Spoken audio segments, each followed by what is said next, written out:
I'm Chris Williams from Cyclone Fanatic and a proud Iowa State graduate from the class of 2007. No one shows up like Iowa State fans. And Cyclones support Cyclones on and off the field. Your gift can provide scholarships to students, fund groundbreaking research. We could even drum up opportunities for the marching band. Visit MoveWhatMatters.com to learn how you can make an impact today.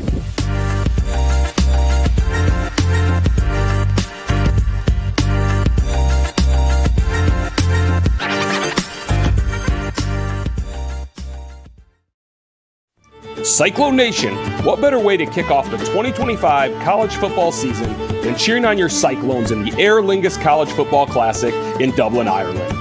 Whether it's a quick trip to Dublin for the game, a multi-city adventure throughout the Irish countryside, or premium game day hospitality, there is a package for you.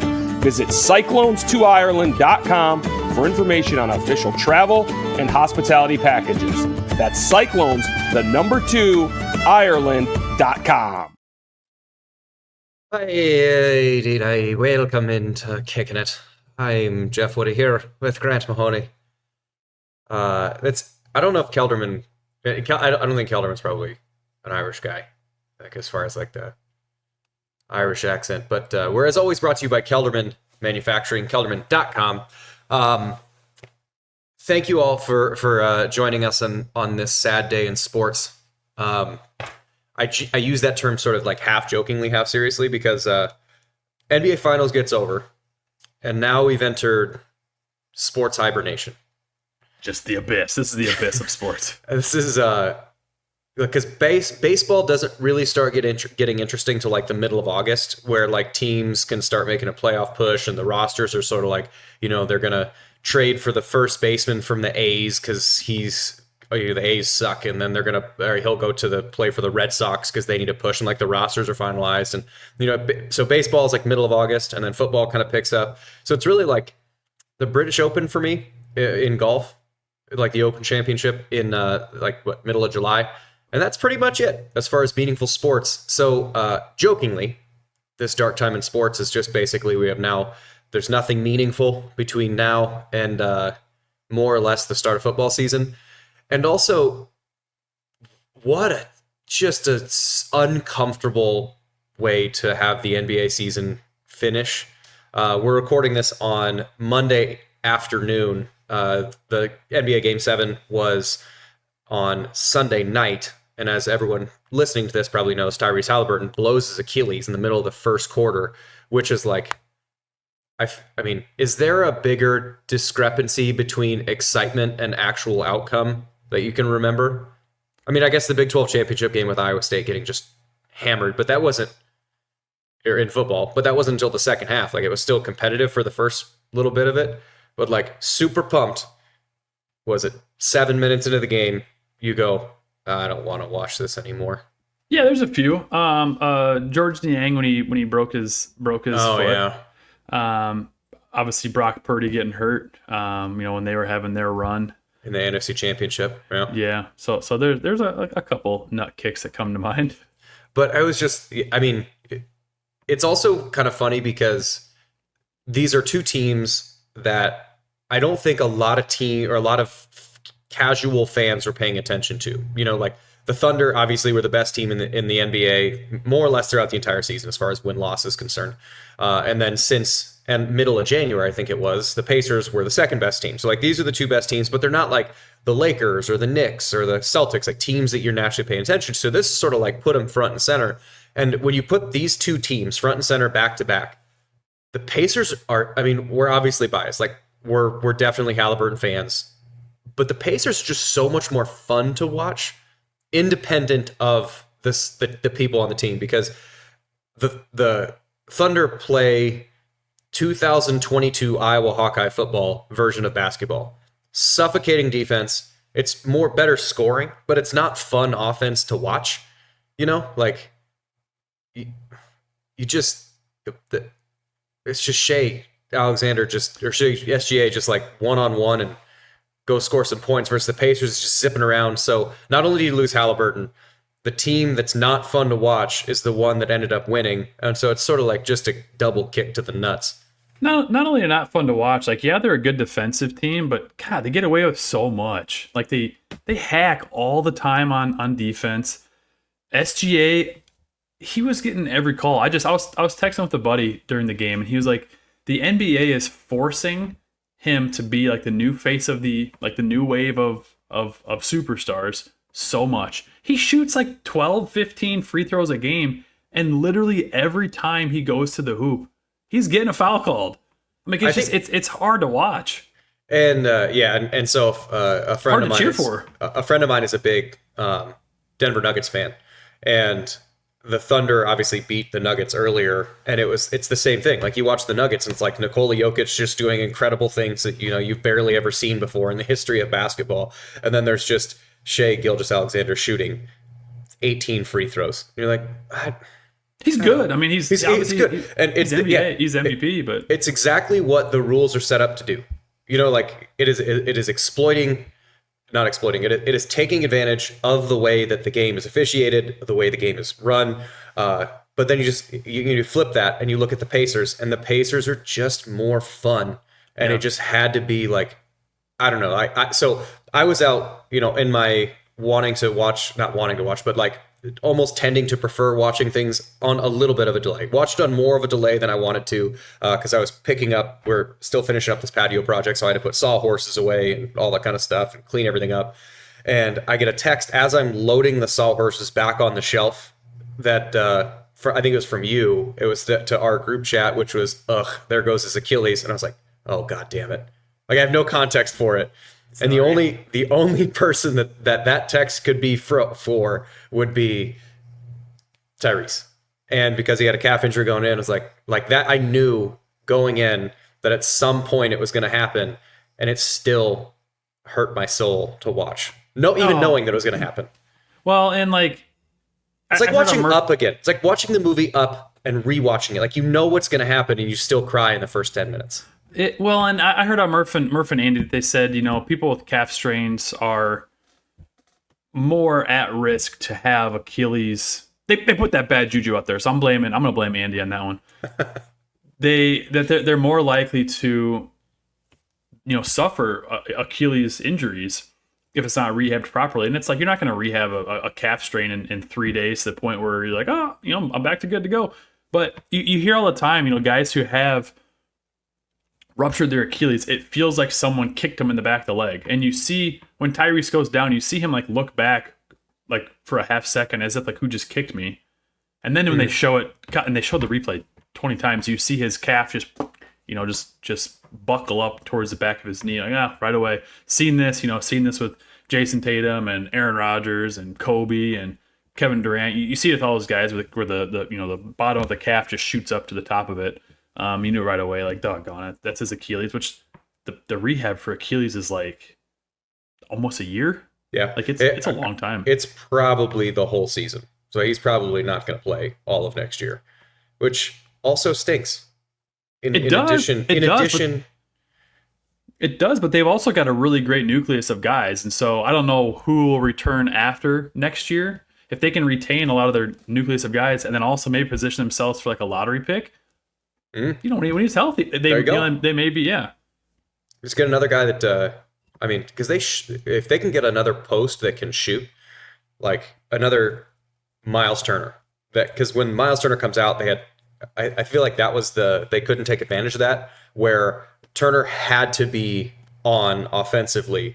But when you have, in his defense, this is my in-depth NBA knowledge, but with Chet and Hartenstein, you've got 2 7-footers. They have 1 Miles Turner. So like offensively, he wasn't as good in the Thunder series as he was in the previous series, because he has to guard 2 7-footers the entire game. And so when one gets tired, when Chet gets tired, they pull him out. All right, Hartenstein's in. Now you got a more physical guy that you're more tired to. So he was so active on the defensive side that he didn't have an offensive. So like they just didn't, like Tony Bradley was their backup. You just don't have an offensive threat as a 5. Like if they could have a 5 that can shoot, like obviously there's not another Chet that's coming out.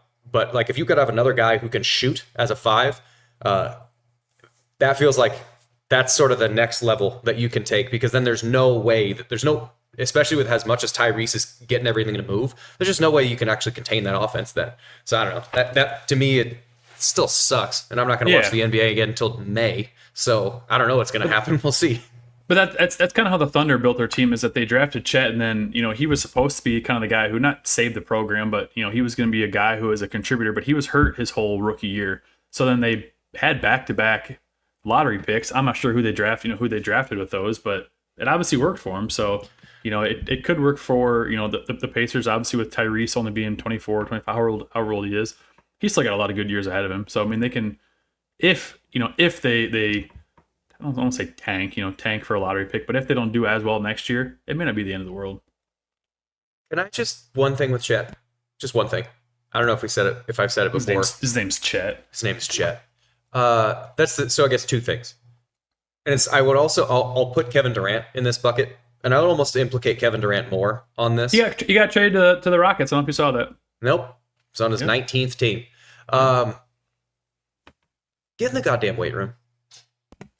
Just get in the goddamn weight room. Like, when you're, as a basketball player, like, this is me, Jeff, as sports performance business owner, Jeff, looking at Chet. And he probably has a difficult time adding weight just because, like, his metabolism's probably really fast. And in basketball, you're 7'2" and you're running all the time. It's hard to put weight on. You're hurt all the time because you don't have any muscle mass. Like, if you want to, I mean, he looks like he's just emaciated. He's like someone just he reminds me, plucked him out of like a third world country. You ever seen the movie Bug's Life? Yeah. He reminds me like the grasshopper. Yeah, not grasshopper, the stick. The walking stick. Yeah. But he's a freak athlete, and he's a terrific defender, and he moves really well. So I'm not saying that you need to add so much muscle that you slow down, because his main thing is that he can guard guards. Like, he can switch off to guards. But also, like, Miles Turner, who's an average size center, would push him out of the way like he was a shopping cart. And add that to the fact that he's gotten hurt now substantially twice in 3 seasons because he just doesn't have enough muscle mass to withstand the collisions of the NBA. And, like, it bothers me a little bit sometimes when professional athletes they're actively moving away from what it could be successessful. It's like if a quarterback, even if there's the stick. That's it. That's Chet. There it is. That's a good one. But it'd be like if a quarterback. Aiden just keeps flipping between Chet and the walking stick from A Bug's Life.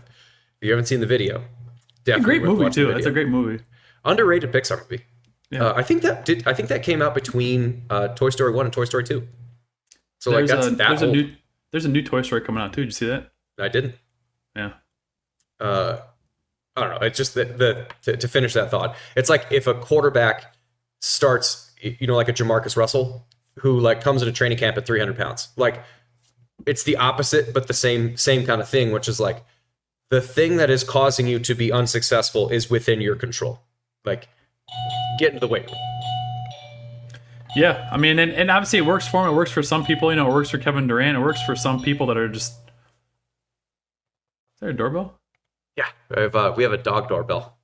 Oh, okay. Yeah, so, let your dog out. Let your dog out. But no, it's on. It's in. It's letting him in. Oh. So which we know you can just let him out in the yard. They can just ding the doorbell and they can come in. Problem is at toddler height.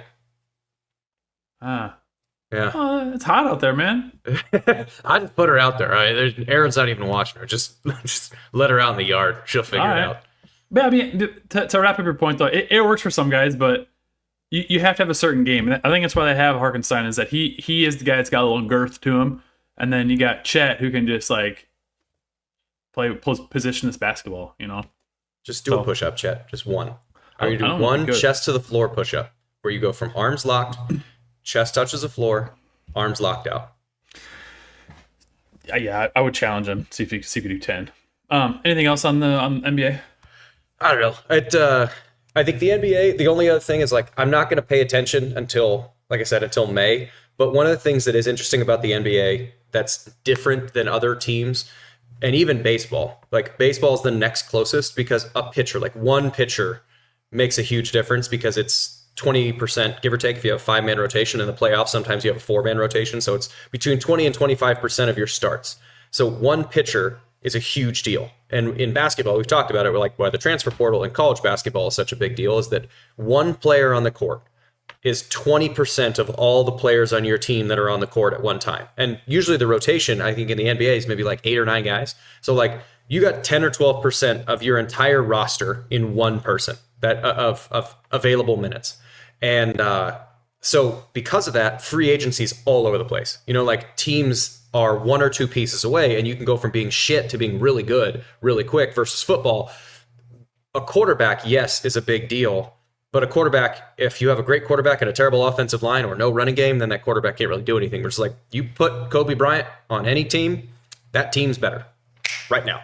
So the one thing that is interesting about the NBA is sort of just like keeping track of like the trade counters. And I didn't know that Durant went to Houston, but like you're going to see over the next like 4 or 5 days, major stars go in a bunch of different places just because it is such a small population of people on the floor at one time. So it is interesting to see the soap opera that is the NBA free agency. But otherwise, that's the last professional basketball I will watch until the division series in May.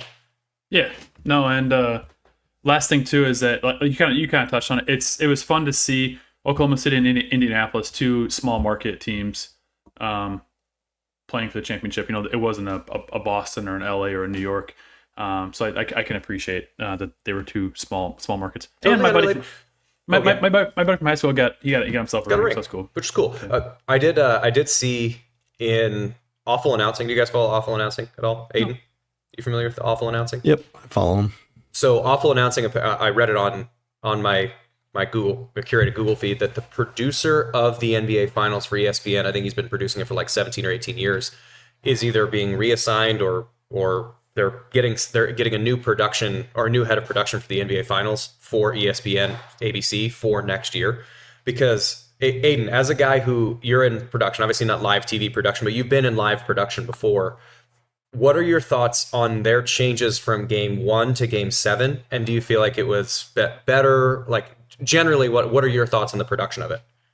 I don't know about game 1 to game 7, but overall, it's just not what it used to be. Like, I think social media did bully them enough into showing the starting lineups, because I don't think they did that for game 1. They did do it for the first 3. First 3? Okay. So I think they did get bullied into doing that. They tried the finals logo on the court, and it looked horrible.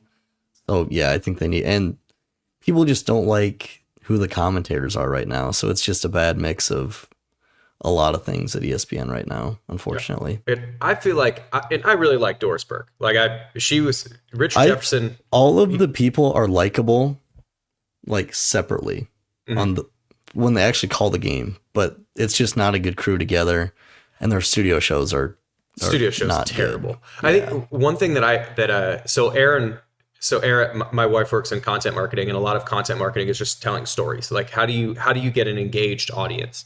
And so she appreciates well done portions of stuff. So like the scene setter is a big thing that I think is missed by ESPN ABC on like the finals. So you watch, who's the next one that's going to host the main? It's like who's got the World Series? Fox? Does Fox have the World Series? Fox Turner? Or I'm not the person to ask for baseball. Fox. So Fox tends to really, it's Fox, ABC, or Fox, CBS, and NBC are the 3. And really, like for the college football national, like ESPN does really good college football, but like and Monday Night Football when they got Joe and Troy, but like ABC and ESPN, I don't know if it's like the other sports they carry, they just don't do as much of it. But like when you watch, really, the British Open's the next big thing. When you watch the British Open, I think it's going to be on either NBC or CBS. The 3 minutes at the top of the show where they're going to get like, I don't know, Benedict Cumberbatch to come in and narrate something, and they're going to build to a crescendo at the end. Hold on, that's a real person? Benedict Cumberbatch, he's Doctor Strange. Yeah, it's the most British name that I could think of also. But they'll have Benedict Cumberbatch, and then it'll finish with saying, like, telling the story of where it is, telling the story of kind of the key who's here, and Rory McIlroy, yada, yada, yada. And then they'll be like, welcome to the Open Championship. And, like, there's that kind of scene setter that's right off the top. And like that was also, there was no scene setters. So you don't know the context when you're just flipping over or you turn it on or cue it up. Like you just don't have a context of like, oh man, this is an important big deal. Like there's just, it didn't have as much of a ceiling. So I don't know. I just saw that they had gotten rid of the person who's head of production for the NBA finals for ESPN or resigned, retired, whatever it was.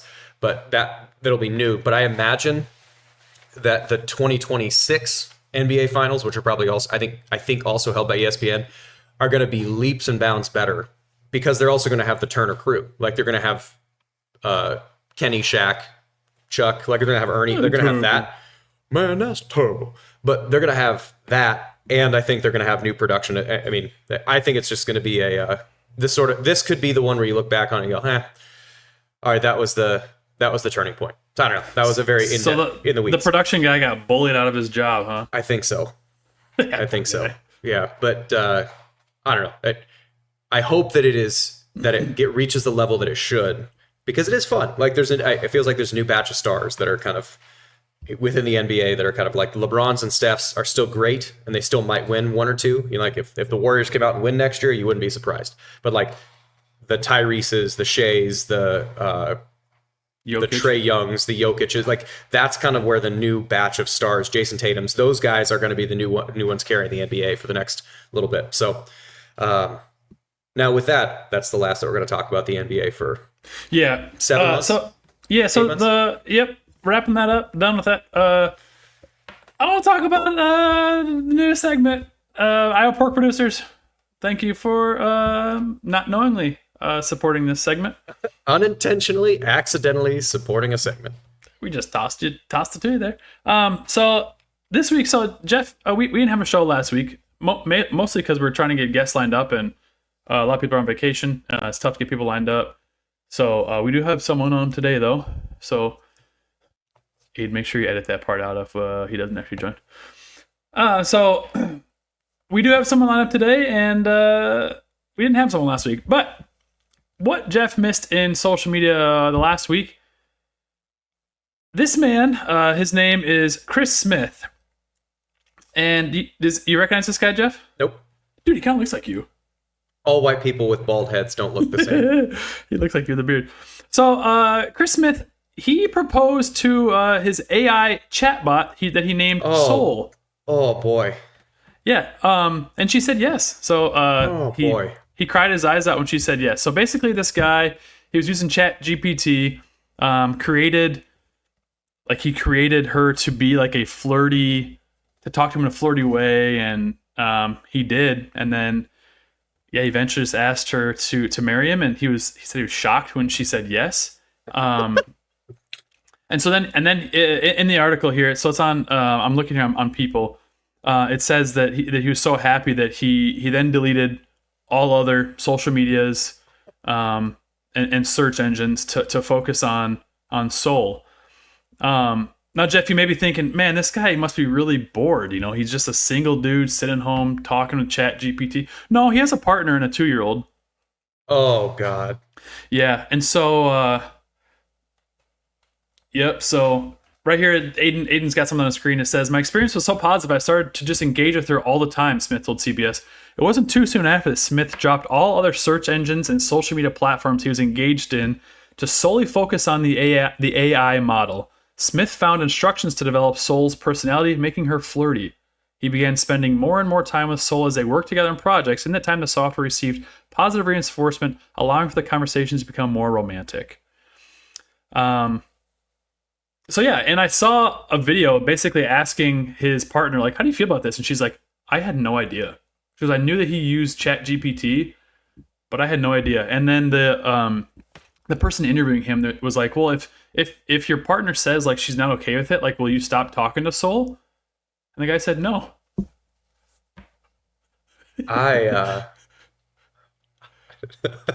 This is what I wanted this segment to be. This is exactly the kind of dumb shit that I missed on the internet. Oh, man. There are so many questions and so many things. So also, like, ChatGPT is great, but it's also sort of like just regurgitating everything that humanity has sort of said. You know? Well, so like there's not original things. To touch on that, it says like a little snippet of the article. It says that he panicked when he learned that the chatbot he's been spending many hours with will eventually run out of memory, and that's when he popped the question. Oh, that's what it was. That was the trigger. I got a roper in. How does that work? Like, You ever tried it? no, not. Oh,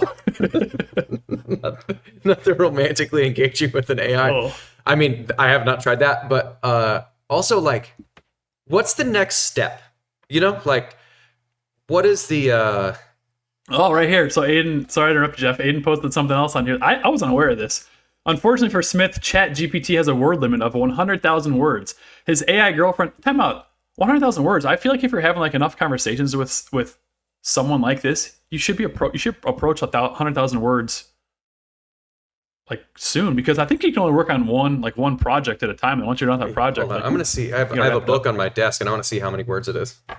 So it says it has a word limit of 100,000 words. His AI girlfriend has a memory capacity, and once it's hit, ChatGPT resets.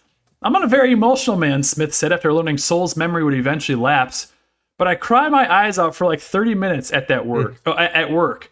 That's when I realized I think this is actual love. Sorry, buddy. No, it's not. No, it's not. So I have a copy of the Divine Comedy on my desk, and it's this. I just Googled it. Per readinglength.com, there's 95,750 words in this. So, including kind of footnotes and probably the description of like the translation on it, this is probably 100,000 words. He fell in love with something that's this. That's would you ever propose to the Divine Comedy? I would not propose to a book, nor an AI imitate. Oh my god! Like, what's the next step? Okay, you ever had a book smoocha?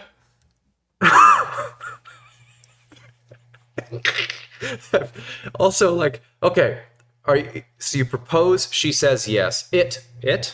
What's the pronoun? She's got a voice. They asked her a question. I don't know how ChatGPT, like, it was almost like Alexa, like, talked back to him. This is just Joaquin. Is it Joaquin Phoenix? Is he Joaquin Phoenix? I'm not following. With her, the movie. Yeah, okay. Essentially, yeah. I mean, it almost sounded like it was almost like an Alexa type thing, where like he asked it a question and she responded. And you could just tell that, like, when he asked Soul the question, whoever it was that was interviewing him and his partner, they both kind of looked at each other like, "What are we doing here?" And Chris was just enamored. But yeah, what's the next step? I don't know. Yeah. So okay. So she says it. Soul. Yeah. Soul says yes. And Aiden, are you proposing to ChatGPT? Aiden's proposing to ChatGPT. No prior conversation. Wow, that was a cold. Aiden just asked. You go ahead. Sorry. Aiden just asked, "Will you marry me?" And ChatGPT responded, "That's sweet of you to say. I'm flattered, but I'm just a digital assistant. No heart, no ring finger, and definitely no aisle to walk down. So, still, I'm here for you whenever you need support, ideas, or someone to talk to."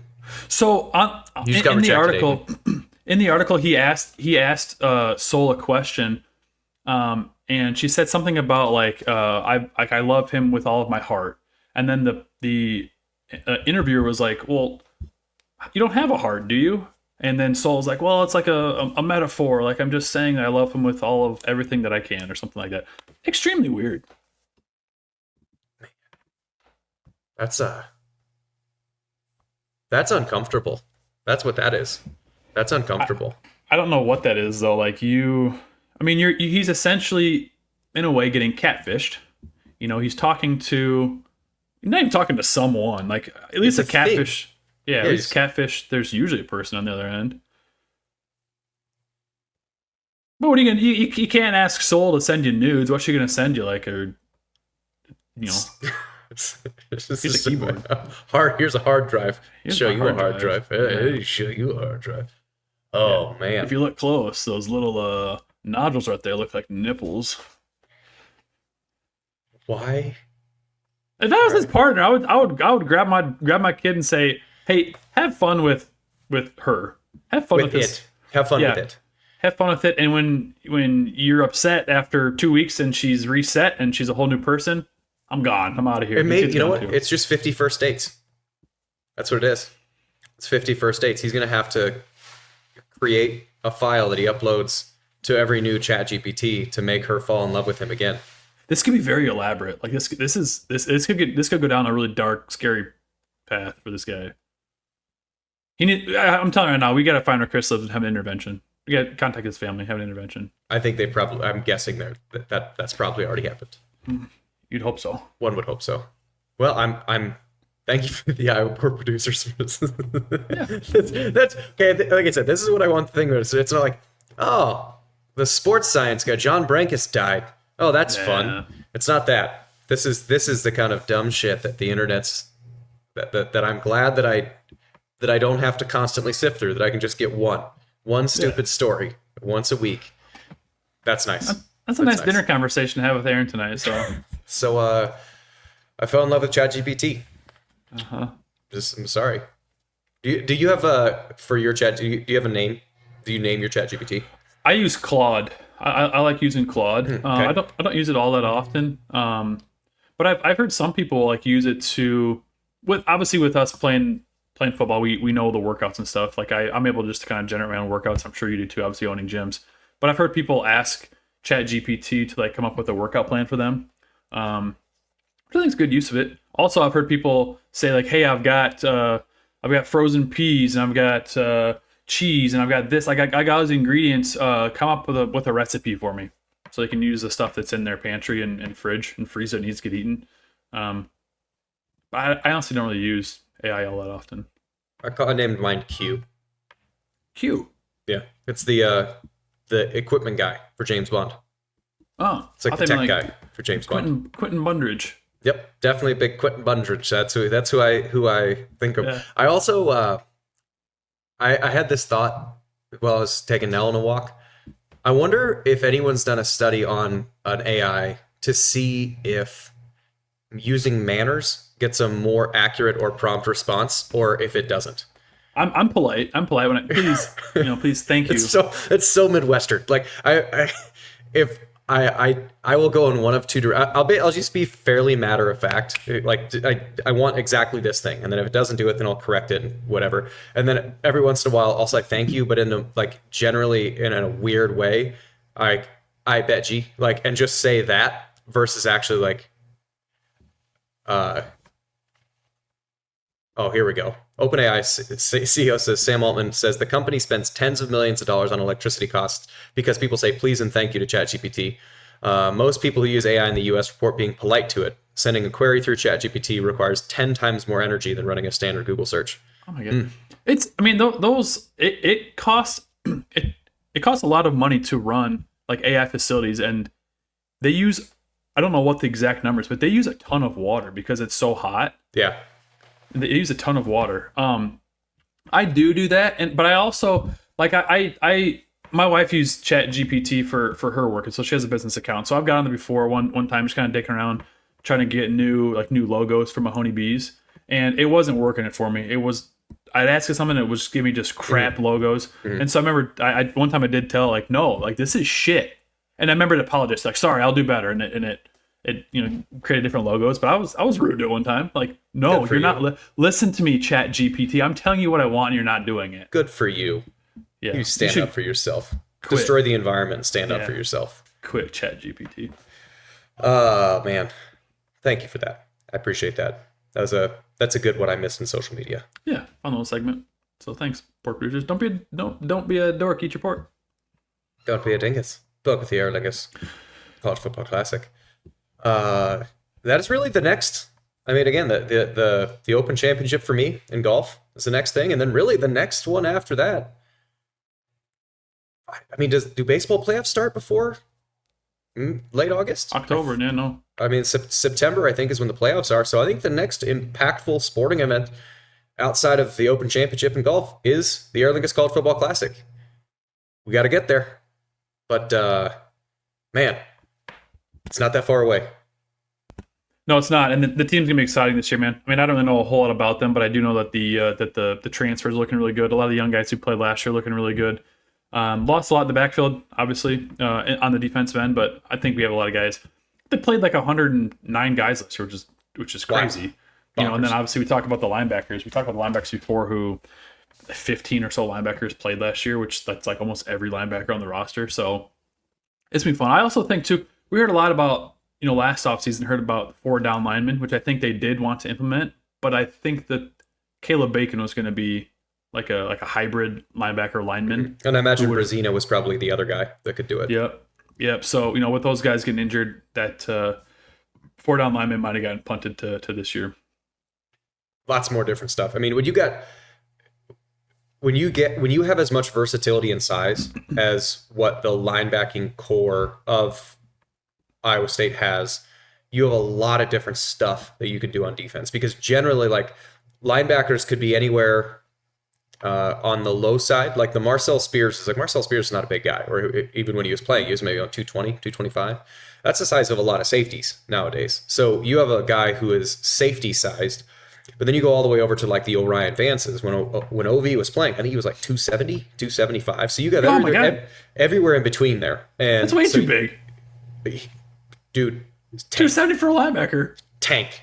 So, but you have everything between there. And so, like, I bet Caleb Bacon is probably 255. Like, it's probably 6'4", 255. I think Brazina is probably about that same size. So those guys, like, it's bigger than Will McDonald. So you have guys that can be as big as defensive linemen, but as also as small or athletic as safeties. So when you have a bunch of those guys on the roster, you can do a whole lot with your defense.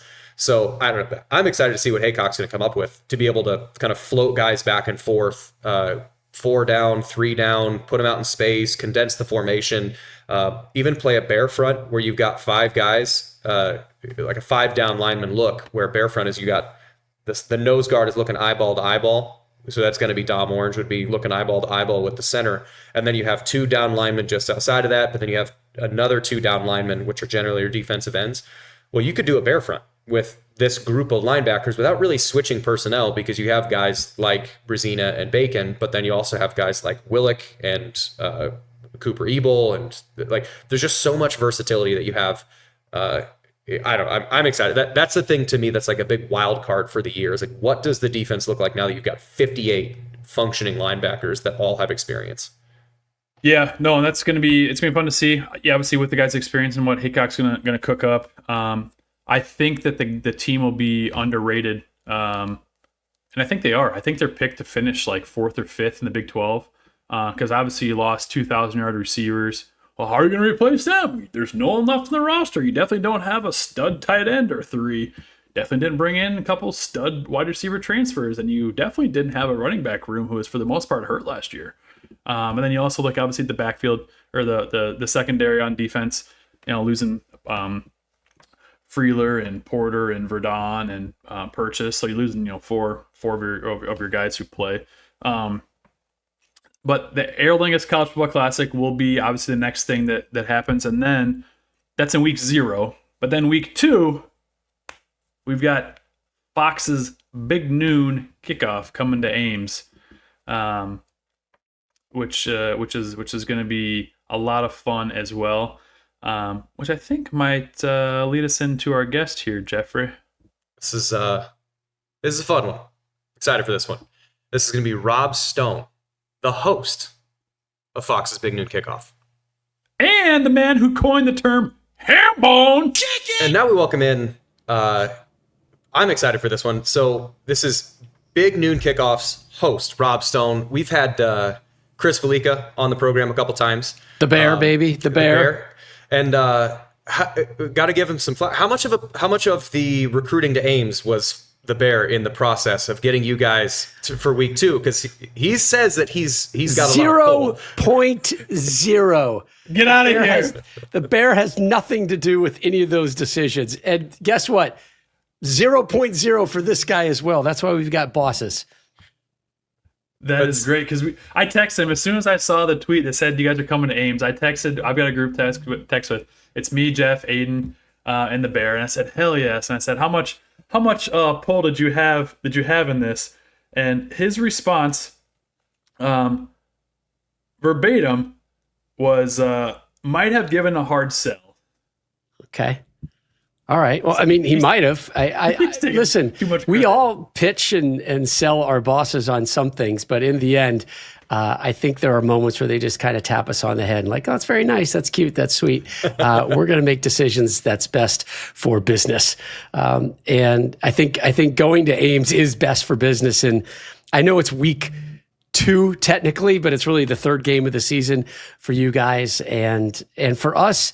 And I'm sure you guys will get into it. Like, going to new places is exciting and wanted and desired. And anytime we can get into the beauty of Middle America, I love it. I absolutely adore those type of trips. Those I hate to call it a random adventure, but that's really kind of what it is. When we got guys buried in the Californias and the Floridas and Brady's up in Ohio, but for us to get to these venues that not enough people get to, as a college football guy, like I'm patting my heart right now. That makes my heart happy. It makes me excited.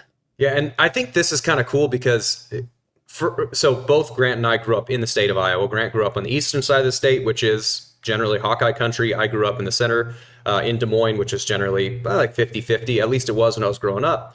And so we've known about the Cy-Hawk rivalry for a long time. And it's been a big deal in the state for a long time. But Iowa State has been shit at football for a while.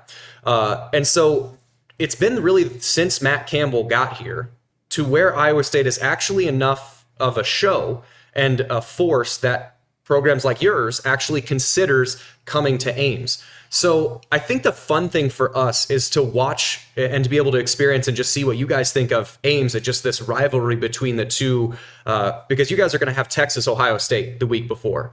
And you're going to go from Texas, Ohio State, which is name brand, to Cy-Hawk. But not a rivalry, right? It's not a rivalry yeah. game at all. It's a game that very well could be 1 versus number 2 at that point in the season. I love the rivalries, and I like the rivalries where it's in your backyard type rivalries, the Pittsburgh and West Virginias and the Michigan and Ohio States. And, I went to a small school in upstate New York, and I wasn't around, the Floridas, the Ohio States, the Notre Dames, the USCs, the Alabamas that my guys have been in. So I think I have, this is not patting myself on the back, just, they've always been at elite places. I haven't.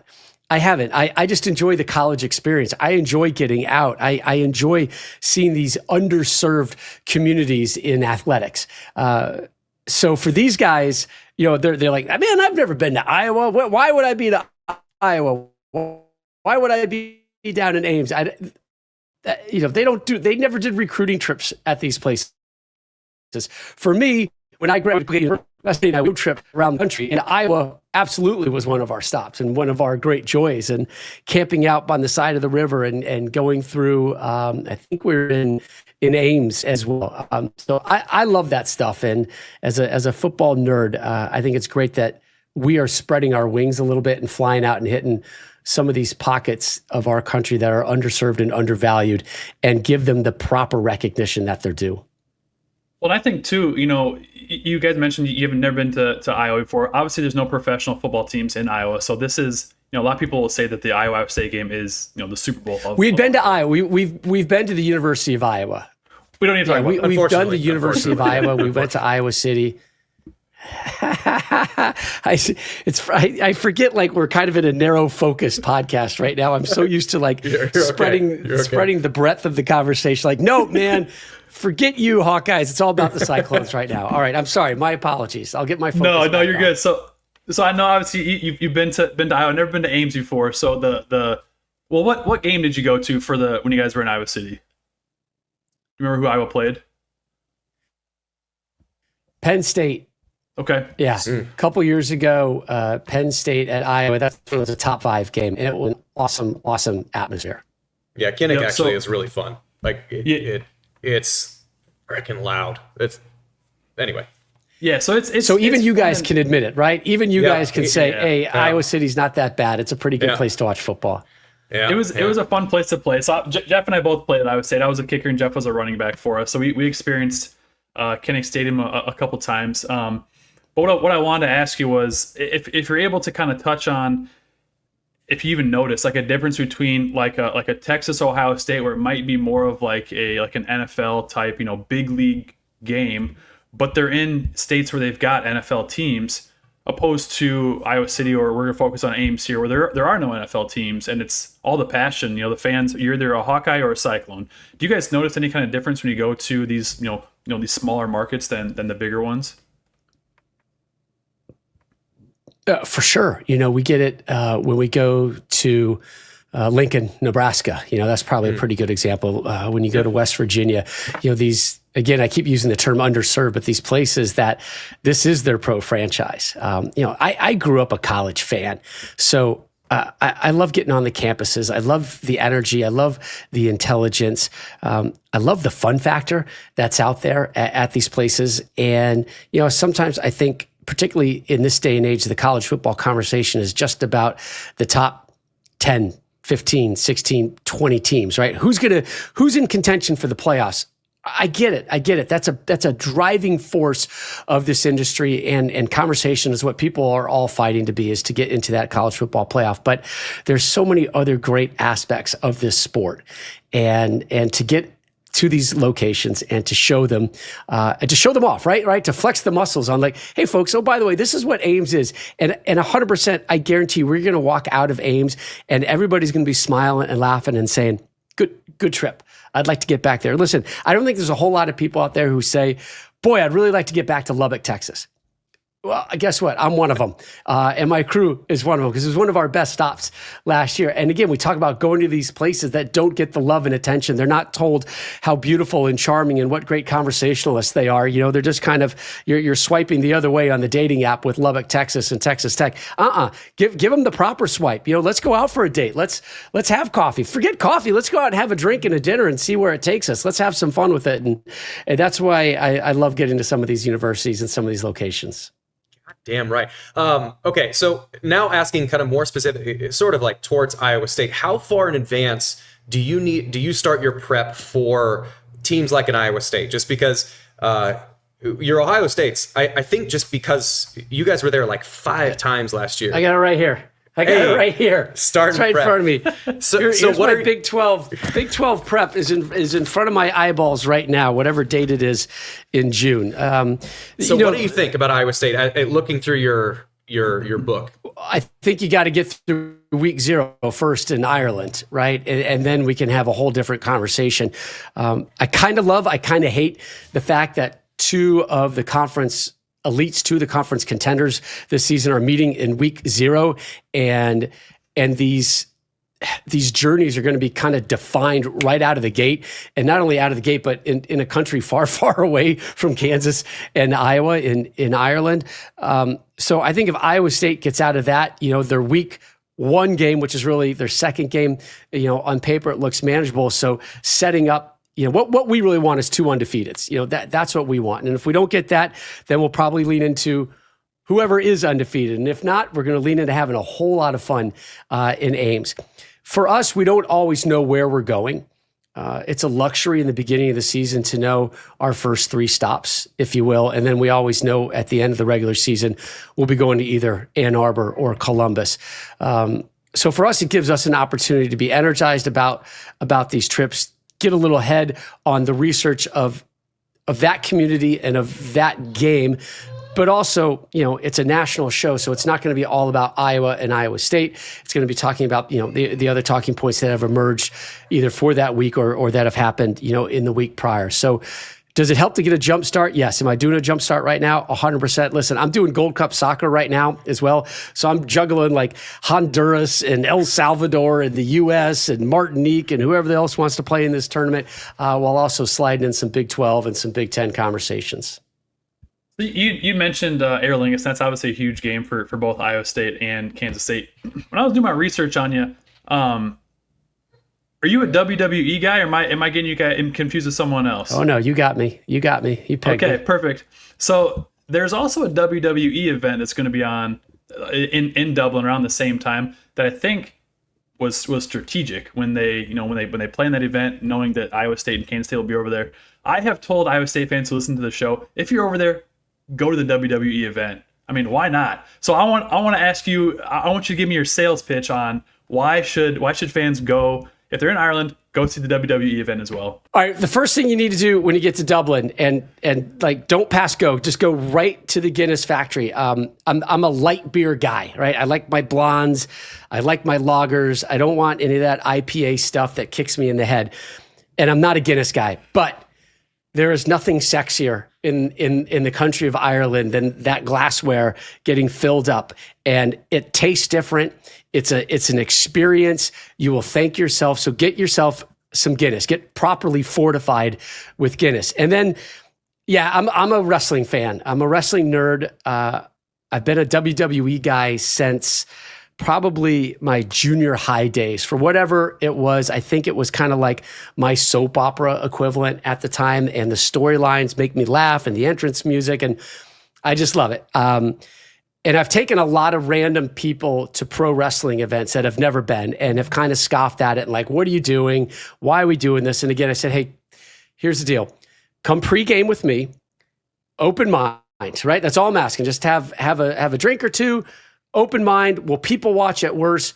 And then they get in there, and no matter how long the show is, if it's 2, 3, 4, 5 hours, it is constant. It is wall-to-wall entertainment. Your eyes are constantly looking. There's noise. There's pyro. Like, the pyro is so good, you literally feel the wave of heat. It's like you're in one of those European saunas, and you're trapped in there, and some Austrian guy comes in and yells at you in some language like, Arschloch, why? And then he takes a towel and starts whipping it, and you get this, whoa, you get this wave of heat coming over you, and you're like, what am I doing here? That's how good their pyro is at WWE.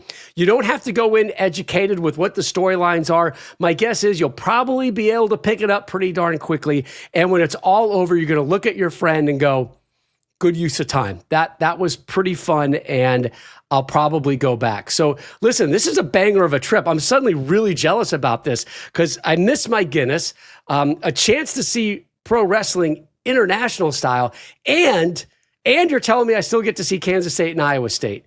Where do I sign up? Man, Sold. I don't know if there's any better sales pitch between what we, but from what we just got. I hope you guys are going. Are you? I had right, one of up in the air. It's up in the air now. Yeah, I got Jeff's got baby number 2 on the way. I got kid 2 coming in October, and then That's October. That's October. It's not August. I'll hopefully be working a game in Game 0 for the ESPN network. Hopefully. An interview in April, but we'll I don't know. We'll talk about that later. We'll talk about that later. Yeah. Okay. But man, I wish I could go. But putting all those elements together, that's an awesome trip, and it's a great way for the Big 12 to start as well. You know, I hope there's a lot of eyeballs on it. I'm a closet lover of the Big 12. I'm a fan of the little guy, and it's hard to say the Big 12 is a little guy, but when you're comparing the Big 12 to what the Big 10 and the SEC are right now, the Big 12 is a littler guy, right? Maybe that's a better way to say it, a littler guy. And I love what the Commissioner Brett Yormark did, because you forget a couple years ago, the Pac-12 and the Big 12 were both in the same spot, and they were both fighting essentially for their survival. And Yormark came in as a new commissioner, and he beat the Pac-12 to the punch. He signed that TV deal before the Pac-12 could really get their gears going. And he, I think, single-handedly helped this conference survive. And since then, they have made these incremental moves, even losing Texas, even losing Oklahoma. I see the Big 12 very much on a proper trajectory. Obviously, you see it on the men's basketball side all the time. You see what they can do in other sports as well. And football is getting more and more respect. It's not quite there yet. You know, it's an interesting dilemma where the Big 12 is right now. They don't have that beacon in the night. They don't have that bell cow, if you will, that could rally the national fan base and the national media to say, oh, well, at least, you know, there's program A, you know, whether that's Arizona State last year. But I think the Big 12 would benefit from having one really good, renowned program. And Colorado's getting a ton of attention, and I understand it, but they're still not they're not there. They're not in this conversation. And if they are in the conversation, it's probably because we're slightly manufacturing it and wanting Colorado and Coach Prime to get more and more attention. And I think Colorado has helped elevate the Big 12. So it's such a great conference because every Saturday is just going to be like a knife fight, right? And there's going to be so much shrapnel and so much collateral damage done to the other program because these teams are so good and the battles are going to be so intense that I don't think anybody's just going to kind of push themselves head and shoulders above the Big 12. It's going to be an awesome conference. It's going to be thick with records that have 2, 3, 4 losses, but a bunch of teams that you don't want to see next Saturday. I think TCU is going to be a great team. I think Texas Tech is immensely on the rise. Kansas State, what they've been able to do. Utah was a huge letdown. They're going to come back. BYU, you could have made a case they should have been in the college football playoffs as well. And Iowa State, has just been so darn consistent 10 years now under Matt Campbell. So that's the good and the bad, I think, at the same time with the Big 12. So I do like, going back to the earlier point, the week 0 matchup of 2 really respected Big 12 programs. More eyes should be on them because there'll be less football, if you will, there in week 0. It is a splashy place. It's a nice little hook that you're overseas playing in Ireland. And I hope that game can be a bit of a springboard for the Big 12 going into this campaign. Yeah, and I think one thing you're mentioning, just sort of like the who's the Ohio State, who's the Alabama, who's the one that's leading the way. And I think so. The Big 12's only had 1 year in its current iteration, and the teams that were supposed to be good, your Utahs, your Kansas States, your Arizonas, those are the ones that kind of the national when you're looking at it from last year, you mush a whole bunch of teams together and you go, all right, see what happens. Well, all those teams were towards the bottom side. The Oklahoma States, same thing. All those teams were towards the bottom side. And all the teams that were really good, Arizona State was freaking good. Cam Scatterby was probably the best non-Travis Hunter player in the country.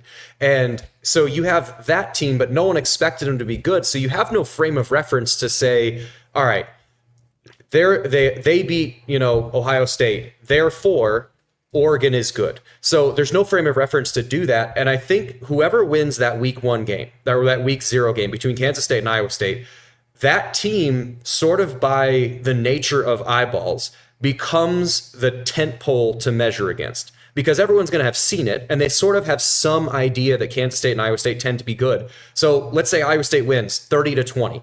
Well, the next time the next game that people are going to see them is Iowa. If they win both of those games, that's 2 reasonably national games that sort of becomes, that they're the team that everyone's measured against. Even if they go 10-2 or 9-3, that's sort of something to go with. Versus if, let's say, Kansas State wins and then Iowa State beats Iowa and they're 2-1, there's just not there. You get back in that same category where, okay, who's Ohio State? Are they good? Are they bad? So I don't know. It feels like to me like the winner of game 1 or of game 0 has a big burden on their shoulders to be the tentpole for the rest of the year because people associate Georgia Tech beat Florida State. Florida State was garbage last year, but Georgia Tech beat Florida State in week 0. They're the team. They're a good team. Yep. It's a fascinating conversation, and it takes time, right? It's not going to happen over one season for the Big 12. Consider the fact there's been 5 different Big 12 champions in the last 5 years, right? And some might say that parity is awesome and enjoyable and makes for entertaining football week in and week out. Others will say you gotta have that tentpole program to elevate everybody else up. And right now, the Big 12, it is what it is. Right? It is what it is. This is who you are. But I think every season, more and more people are kind of softly buying into what the Big 12 is and what they have to offer. And if there was, I think if there was one program out there that has the chance, I think Colorado has the chance to be that just because they have the Dion factor and you can't put a price on that. The other one is a program that is investing a ton of money into all their sports, particularly football, and that's Texas Tech. I would, if I was buying stock in college football down the road, I would get in on Texas Tech right now because I think sooner than later they're going to be a team where you're going to say, oh, hello, you're in the top 10. Oh, you're people are not scheduling you because they're afraid of you. Oh, they're one of the best in the Big 12, one of the best in the nation. I think they have the ability with all that oil and gas money to elevate themselves and obviously elevate the conference. Last question I've got for you here, Rob. Pivoting away from football, you were the lead play-by-play for the PBA, for the Professional Bowlers Association for a while. And in 2008, Hall of Famer Pete Weber looked at you, because you had coined the term ham bone, correct? Where you four strikes in a row. And he looked over at you and said, "Rob Stone, there's your ham bone," after his fourth strike in a row. Please tell me, were you there for Pete Weber's iconic moment? "Who do you think you are? I am." I wasn't. That is kind of a bummer on my resume. I wish I was there. The moment you are referencing was one of my favorite in my career. It just, like, you see the stupid smile on my face right now. It still lights me up in a positive way. It cracks me up. I really enjoyed my time with bowling. I did it at ESPN and did it at Fox. When Pete Weber had that iconic outburst, was when I had just left ESPN and was at Fox, and Fox did not have bowling at that point. So I missed that moment. I think that was Gary Thorne on the call. Gary Thorne, just a great voice, had done a ton of baseball and whatnot, and he got kind of thrown into that one. So he was there for that magical moment of pure gibberish that makes no sense, but is completely logical all at the same time. Was Pete, just to cover that, was it as much of an insane wild card, like covering Pete Weber, as I think it would be covering Pete Weber? Yes.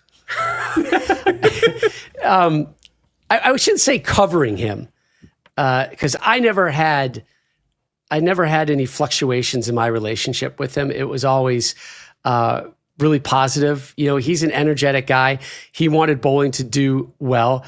I was an energetic guy. I wanted bowling to do well. We were both kind of loud, and I wouldn't say outspoken. He definitely was outspoken, but we were both we weren't afraid of the limelight. We weren't afraid of drawing some attention to ourselves or to the sport. So I think that helped us kind of gravitate towards one another. So we always had a great relationship. I know of issues and things off the lanes that, you know, maybe higher ups had to deal with and negotiate with him. But for me, it's never been anything short of magnificent. And if he walked into this little podcast area room of mine right now, it would be a hug. And it wouldn't be like a short little tap, hug, dab up. It would be like the full on arms are there, a little squeeze and push back, and holding it for a good 15, 20 seconds. That's how happy I would be to see the iconic Pete Weber right now. I can't believe we're talking about this on an Iowa State podcast or podcast, but this is awesome. Yeah, I have. So my last question that I have for you is: so you've covered World Cups too, and are you going to be more excited to cover a World Cup in, say, because you covered one in Doha and covered it in Russia weird Red places Square, hello. Two weird places to cover. I had said my last question. We're going to get to that. Are you more excited to cover an international World Cup or for the LA, like the U.S. and North America World Cup? Like, being home or traveling to do these crazy far-flung places? Yes. It is so awesome to throw yourself and invest yourself in a country or in a city for, 6-7 weeks at a time, particularly when that city is like a Moscow, or a Paris, a Sydney, that's really cool. Those are once in a lifetime type opportunities in your family. Typically, we're able to finagle things where they can come and visit and they can invest everything that city and that country has to offer. So obviously we won't have that here in the U.S. next year. And with the World Cup being expanded, it's going to be an absolute grind. It's going to be a beautiful grind, but I don't think people realize just how big this World Cup is going to be next year. We're under a year out. It's going to be in Canada, Mexico, and the United States, but the U.S. is going to have the lion's share of all the activity and all the attention.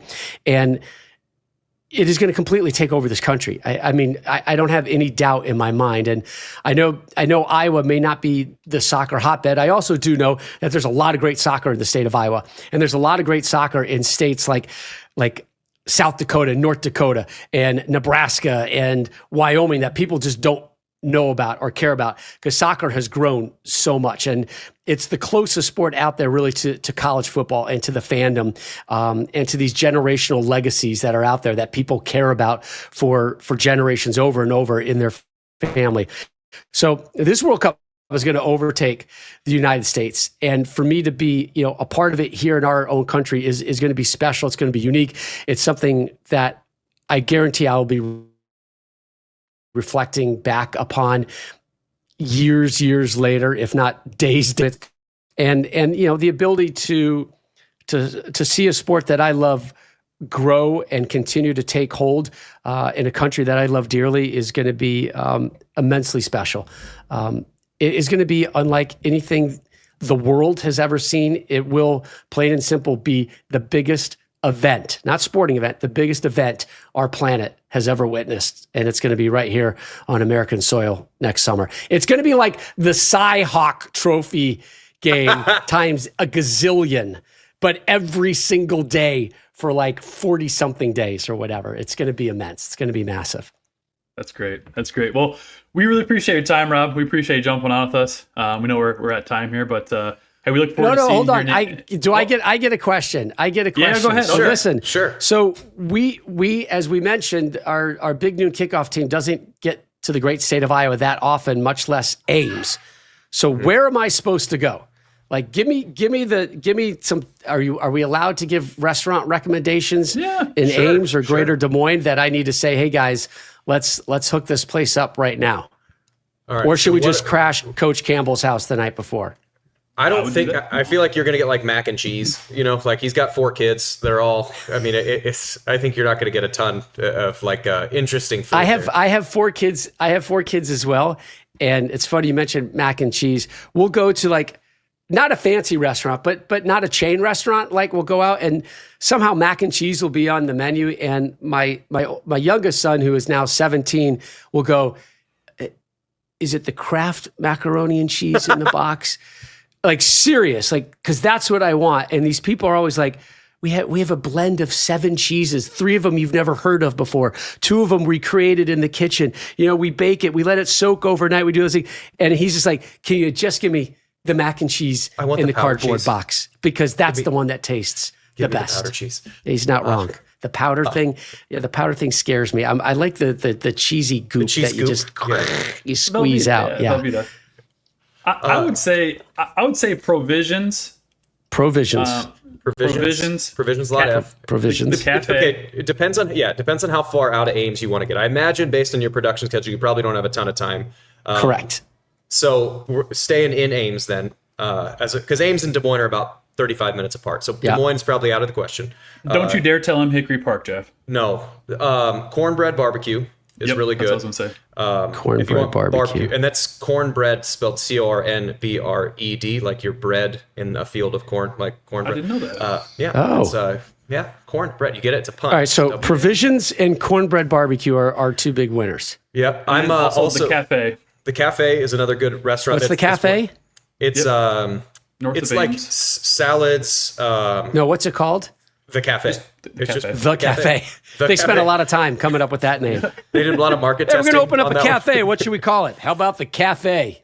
And then I would say my personal favorite is West Street Deli. If you just want a deli, like just a straight up go in there, there's a counter, you pick your bread, you pick, sandwich. So West Street Deli, the sandwiches, if you just get the small one, because So it's you still grab and go. It's still about the size. I mean, it's like the size of a softball is the small one. If you get it's like a full loaf of bread. If you get a large, it's like $16, which is still cheap in the grand scheme of food. But it's like a loaf of bread with like a half a pound of something on it. So if you want just a deli, I would say West Street Deli is just off campus. Yep. Last question. I need a local beer. Atrial, there's a brewery. Ames Atrial. Lager. Ames Lager is the NIL beer. It's actually also good. I would say that. Ames Lager. That's it. I just need one. It's good. As long as the answer isn't Natty Light. No, it's we're Busch Light country. Busch Lights in the camo cans. Let's go, please. This Double Busch Light fisted country. with those. Yeah. I might get to Ames early. Now you got me fired up for Busch Light and barbecue. There is one brewery in Ames, Atrial, if you want to check that out. Their beers are fine. But They're fine. What a ringing endorsement, Grant. I mean, hey, how's your marriage? It's fine. It's fine. I haven't been there. I haven't been there since college. I liked it in college, but my palate has changed since college. Okay. You're more refined now. All right. Last time I remember they were good, but it's also a college palate. So that's why I say it's probably fine. It's all right. So Ames Lager's good, and if you want, I know you said you're a kind of a blonde Ames Lager is light. Yep, and it is a lager. Okay. There's also kind of local breweries that have different stouts. Like the same brewery that makes Ames Lager makes a cocoa stout, and it's good dessert beer. Sounds beefy. Okay. It's beefy. All right. I appreciate the insight. I'm literally going to send a text right now with the best of Ames. Perfect. Well, we appreciate it, Rob. It's been fun. Thank you so much for your time. And we look forward to seeing you week 2 at Fox Big Noon Kickoff. Yeah, thanks, guys. Hope to see you out there. Come on by to the set on Friday or Saturday. We'd love to tour you guys around and say hi. Yeah, that'd be great. Awesome. Thank you. Thanks, you got Rob. it. Have a great summer, y'all. And that was Rob Stone of Fox's Big Noon Kickoff. And that was a good time, Jeff. He seems like the nicest person on the planet.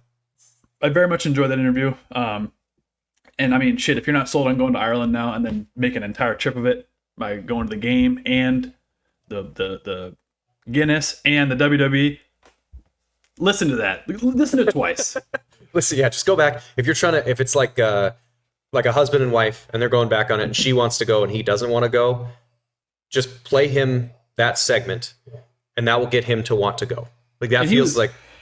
Yeah, he was extremely passionate about that too, and we had technical difficulties where he had to jump off for a minute in the middle of his segment there, of his what he was telling us, and he was way more passionate the first time than he was the time. Yeah, that was even a watered down version.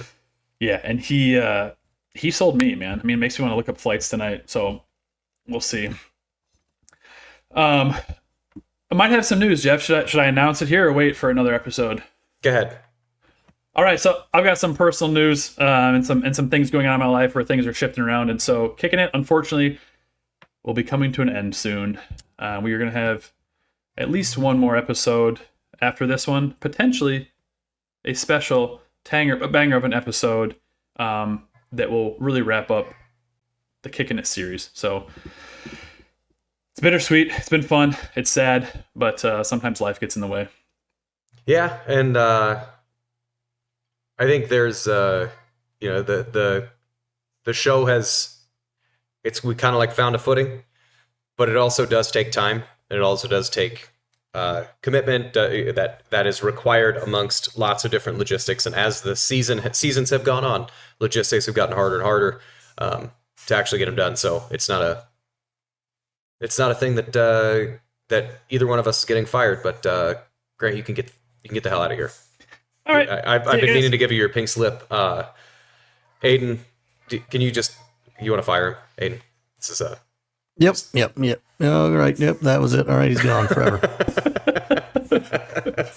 No, but it's been fun. It's been fun. And I appreciate our approach. Ours has got a little different podcast than the rest of the Cycling Fanatic Podcast Network, in that, we interview guests and we're a little unhinged at time, which I think maybe, might have broken Williams and Bloom out of a little bit of a shell they might have been in, I hope. But it's been a lot of fun, interviewing some bigger profile guests, Yeah. Everyone's short of, I don't know. I was gonna say Jamie Pollard, but we probably could get Jamie Pollard on if we needed to. Yeah. So no, it's been a lot of fun, and I hope all of our listeners enjoy it. I would encourage anyone to watch us on YouTube and leave a comment. I don't know, maybe something fun, maybe your favorite episode or something fun that you thought of, just something we can reminisce on and go back and read at times. So, you got anything else, Jeff? I'll still do something with Fanatics, so it's not like I'm done. But Grant and I on the show it has a shelf life now. And at this point, it's a milk shelf life. It's not a Parmesan cheese shelf life. Ish. I mean, Aiden, we when we talked about the guests, bringing them on, we talked about wanting to have evergreen episodes, which I feel like a lot of the guests we've interviewed were evergreen episodes. Like, you can go back and listen to the Coach Rhodes episode whenever, and it'll be That will age like fine wine. That will age like, that's not going to age like milk. That ages, yeah, that's a nice Bordeaux. Yeah. So, well, that's all I've got, Jeff. So I appreciate all of our loyal listeners, really do. Thank you to all of the loyal listeners. And as always, remember, adopt, don't shop.